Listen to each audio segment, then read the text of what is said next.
Thank you, John. So my brief, just for a couple of minutes, is to talk about impacts on the UK economy, the global economy, and zero in on why the companies in the group think the government should take this warning seriously, and hope that they will join us in further appraisals of this mega risk issue going forward. I think Philip has already touched on some of the things we talk about in the report. I always think that the agriculture sector is the best place to go when making the case of just how oil addicted we've become in the society we live in. Because there, as you go through the whole value chain, from the soil and the materials that we put into the soil, right through the tractor to the plate, at every step of the value chain, you have a huge need for oil. So we are going to be challenged if even a fraction of what John has described unfolds upon our economy. And I think I'll leave it to you to read the things we have to say about the other sectors in the economy, where the dependency is arguably often almost as great. So there are two categories of impact. There's the sort of incremental impact of the high prices. We all know what happened historically in the 70s and 80s with the periods of very rapidly elevated oil price, and what that did to the global economy and the national economy, the periods of recession.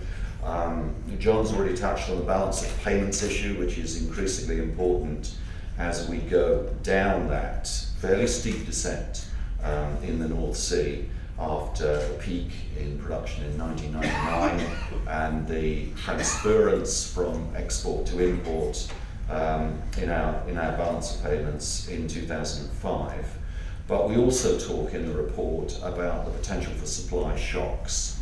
And I think actually in all these risk issues it's very important to be aware of the worst case analysis. While not saying it's definitely going to happen, I think the worst case analysis is very important in judging the response and the degree of proactive insurance that you take out. And this really is, I think, at the heart of the message to government, because in our first report we talked about our concerns, more in the first report than the second report, about our concerns that actually there would be supply interruptions that would be really stressful on economies. And that scenario would play out as follows. In many respects, there are parallels with the credit crunch here, and we say at the beginning, at the end of the forward, let's not make the same mistake that we made with the credit crunch.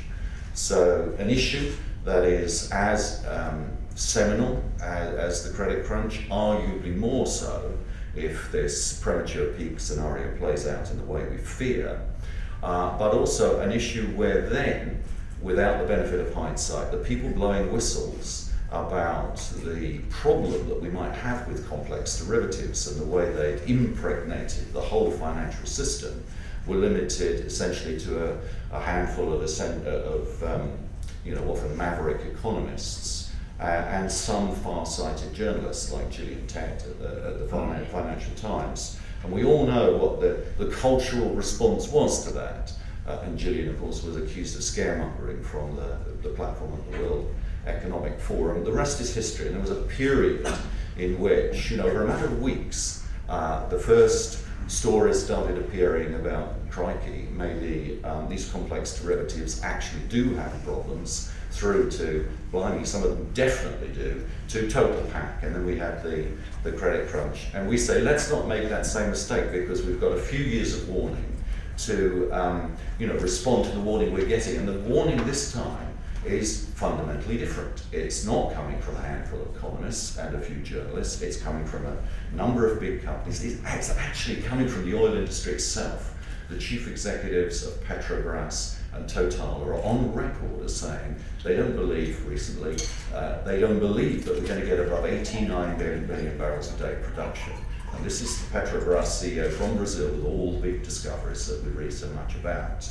And so that's a more serious assessment than ours, although of course we see downsides that we talk about that can pull that total that we can ever achieve down below 92 million barrels a day.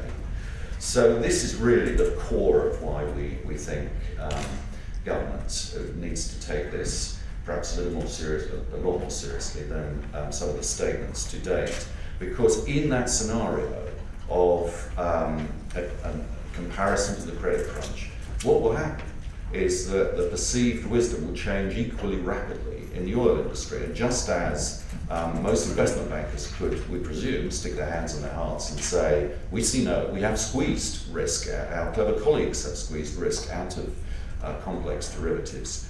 If the analysis we're presenting is correct, it's a cultural failure. No one's telling lies or anything like that. It's just a question of an industry that's got its asset assessment wrong on the balance sheet. And that realization would then spread rapidly through not just the oil consuming countries, but the oil producing countries as well. And at that point, the real risk, of course, is that some of these players start saying, well, crikey, we have overplayed our hand here.